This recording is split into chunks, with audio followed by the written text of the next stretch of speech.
So into the charts we go, and we have about as quiet a day on Bitcoin as possible. Bitcoin right now down $13, less than 0.1%. And that might seem like not a big deal, but honestly, it's a big deal, and I'm going to tell you why. So if you look at the S&P 500 right now, the S&P 500 is getting smoked here, down almost 2%, 1.97%. That is a huge move. That's a bigger move than yesterday in the S&P to the downside. In terms of markets, the stock market, that would be considered a very large sell-off day. And the fact of the matter is we're not seeing Bitcoin fall. And what does that tell us? Well, it tells us that there's obviously not a lot of risk selling going on in crypto. For the most part, crypto is holding stationary here. What it tells us is there's enough buyers on the underbelly of Bitcoin to keep it kind of in check here and keep it flat on the day. It also tells us, by the way, that Bitcoin is still in the bull flag mode. So here we have that move up, sideways, beautiful consolidation, 1, 2, 3, 4, 5, 6. Today, again, is the 6th day. That means tomorrow into Thursday is going to be instrumental. We should see some sort of big deal move here in crypto, either a breakout, or if it doesn't, then potentially a failed breakout. But remember, probability strongly, I repeat, strongly favor the upside as of now.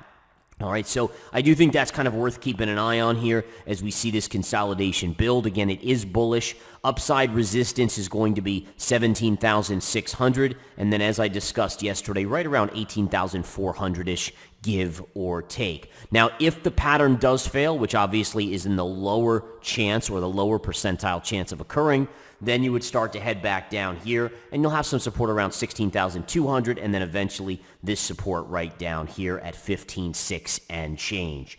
On the Ethereum chart real quick, Ethereum continues to kind of chop sideways. It's not nearly as pretty of a pattern as on Bitcoin, but again, you know, it's a little sloppy, but you can still kind of make out a little bit of consolidation here. I don't like this big red candle, but it did kind of reverse here a little bit the next day. Either way, again, you got this kind of a little bit of a pseudo consolidation pattern that doesn't look great, but it doesn't look horrible either. All right, again, as I've said many, many times over, if Bitcoin makes a move up, it's hard to believe that Ethereum would not make a move to the upside in the near term. A couple of the other ones let's go over. We have Cardano starting to slip back down. So after a pretty nice kind of grind higher, Cardano slipping. Support on Cardano remains down here around 30 cents. Again, nothing really new to discuss there. If we bring up Polkadot still consolidating. There's the lines that I put on the chart. You got the up move, the consolidation, and we'll see if we can get the break here. The one interesting thing on on Polkadot, you don't have the time count yet, so it's still an immature pattern formation, and that has to be respected until it is obviously a mature pattern. Looking at near here, here we're actually starting to pop up beautifully. I love this, folks. I love seeing this one showing some relative strength today. Let's see if we can get through that $1.80 level, which is this pivot low right here.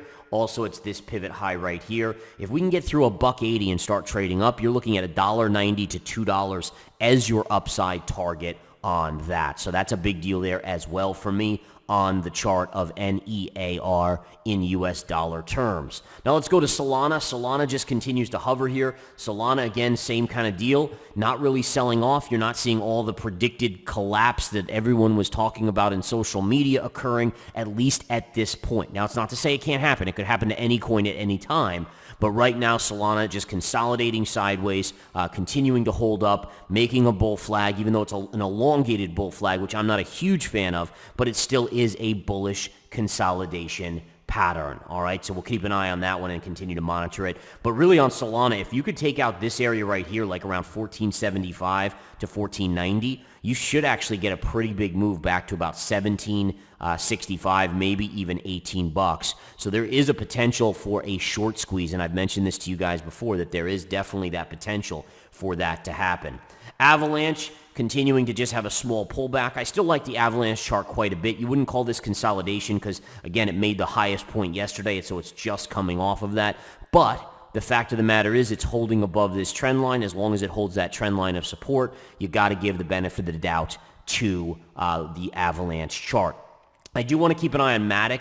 Matic's one that I'm eyeing here. You are getting a nice consolidation pattern here. This is actually looking better and better in terms of a bull flag. I have been tempted to accumulate a small portion of Matic, of Polygon here. I haven't pulled the trigger yet, but I'm just giving you guys a heads up that you may see an alert later today or tonight. At least my night. Obviously, you guys are all around the world. But that would be something that I would keep on my radar for sure.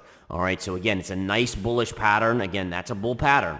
And if we get a move, then that would be pretty solid. I do think that, again, the one thing, if we do decide to get into it, you have to respect this trend line. I think as long as it holds this trend line, it's safe. So you only have about a 10-cent risk there, maybe 12 cents if it breaks because it would have to confirm.